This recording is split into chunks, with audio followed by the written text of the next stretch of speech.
Dabhoi railway Desai yard Someshwar park society વિસ્તારમાં છેલ્લા ઘણા સમયથી ગટરો ઉભરાય છે અને પીવાના પાણીની લાઇન સાથે ગટરનું ગંદુ પાણી મિક્સ થતું હોય ત્યારે વિસ્તારના લોકો કેટલાક દિવસથી બહારથી પીવાનું પાણી મંગાવે છે।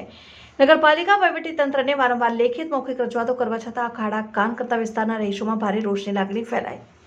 જાણવા મળતી વિગત અનુસાર Dabhoi railway Desai yard Someshwar park society વિસ્તારમાં છેલ્લા ઘણા સમયથી ગટરો ઉભરાય છે અને પીવાના પાણીની લાઇન સાથે ગટરની પાણી લાઇન મિક્સ થઈ જતા નળમાં પીવાનું ગંદુ પાણી આવતું હોય।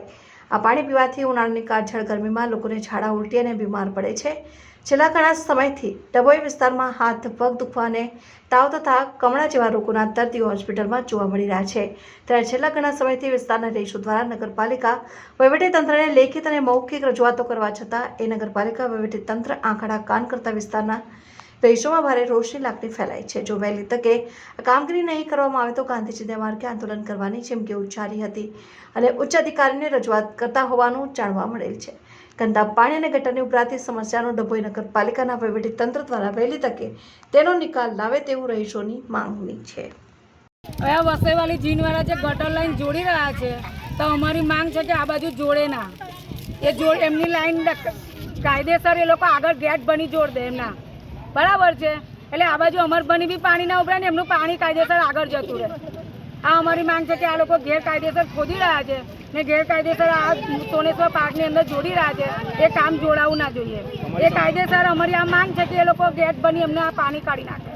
અમારી સમસ્યા શું છે? અમારી સમસ્યા ગટરો ઉભરાય છે તો અમે કઈથી જોડવા દઈએ? અમરબની 24 કલાક બધે ચોફેર ગટરો ઉભરાઈ રહી છે। હવે તિજોરીના કારખાનાવાળાએ બી બધી ગટર લાઈને પૂરી દીધી છે તો આ પાણી જશે કઈ હવે ચોમાસામાં બી? ને બધી બાજુ પાણી જેને જોવું હોય તે આવીને જોઈ જાય કે ચોફેર ગટરો ઉભરાઈ રહી છે। કોઈ બી રસ્તો એવો નથી કે માણસ એમરજન્સીમાં કોઈને કંઈ થયું હોય તો એ ગાડી કાઢીને બી જઈ શકે છે। ચોફેર પાણી ઉભરાઈ રહ્યું છે, કોઈ આવતું નથી જોવા માટે, બરાબર છે। તો આ ગટર લાઈન આ લોકો કાયદેસર એમના આગળના ગેટ બની લઈ જાય અને આ આગળ બંધ કરી દે। આજે વસઈવાળા જીના અંદરથી જે સોમેશ્વર પાર્કના અંદર લાઈન લાવી રહ્યા છે એનું મેં 5-7 દિવસ પહેલાં બી ના કીધું કે પાછળ આવીને તમે લાઈન લાવી નહીં શકતા, છતાં એ લોકો એમની મનમાની કરે છે અને કહે છે કે અમારે નગરપાલિકાએ પરમિશન આપી, તો નગરપાલિકાએ પરમિશન કઈ રીતના આપી? પાછળ લાવવાની પરમિશન કઈ રીતના આપણે? તો એમને ગેટ પર લઈ જવાની પરમિશન આપીને આ રીતના પાછળ લાવવાની પરમિશન ના હોવી જોઈએ। આજે મારે આ પાછળ નજીક તમે ખાડા હતા જોઈ શકો એ ખાડા કેટલા પાણીથી ભરાઈ રહ્યા છે। અમારા જ પાણીનો જો નિકાલ ના હોય તો આ લોકોના પાણીનો નિકાલ અમારા બાજુ આપશું તો અમારું ને આની પોઝિશન અત્યારે આટલી આવી છે તો તમે ચોમાસામાં મારા પગથિયા સુધી પાણી આવી જાય છે। એ ગટરનું પાણી એટલું ખરાબ હોય છે કે ખાવા પીવા જઈએ છે દરવાજા બંધ કરી દેવા પડે છે, એટલું ખરાબ ગંધ બાસ મારે છે।